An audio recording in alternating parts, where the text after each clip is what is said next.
اردو زبان میں حضرت عیسیٰ علیہ السلام کے جنم دن کے گیت گانے میں مصروف ان مسیحی عقیدت مندوں کو دیکھ کر شاید ہی کوئی جان پائے کہ یہ سب نیو یارک کے ایک چرچ میں اکٹھے ہوئے تھے۔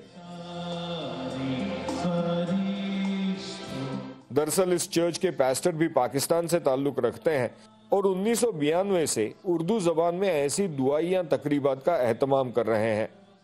اردو میں اس لیے تاکہ ہم اپنی ثقافت کو اپنے ساتھ رکھنا چاہتے ہیں اور اپنے آئندہ آنے والی نسل کو بتانا چاہتے ہیں کہ دراصل ہم پاکستانی ہیں اور پاکستان کی جو ہے مادری زبان بلکہ ہم کہہ سکتے ہیں نیشنل زبان جو ہے وہ اردو ہے اور انہیں اپنے جو ہے کلچر سے ہمیشہ جو ہے وابستگی رہنی چاہیے۔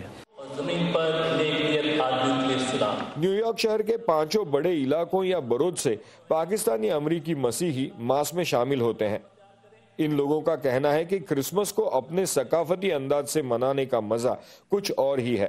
آپ کو اپنی زبان کے اپنے کلچر کے لوگ مل جاتے ہیں اور ایک گھر والا ماحول ہوتا ہے، سب جب ملتے ہیں ایک اچھی گیٹ ٹوگیدر ہوتی ہے۔ بہت اچھا لگتا ہے، ایک پیس محسوس ہوتا ہے اور ایک دوسرے سے مل کے بالکل اپنے بہن بھائیوں جیسا محسوس ہوتا ہے کہ ہم آپس میں بہن بھائی ہیں۔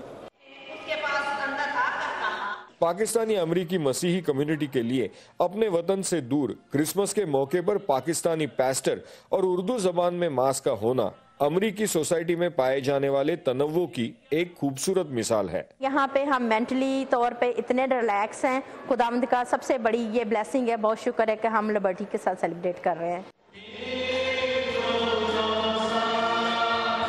اردو زبان میں ہونے والے ماس کے دوران پاکستان میں امن اور عوام کی خوشحالی کے لیے دعا بھی مانگی گئی۔ Oshman Apte, voice of America, New York.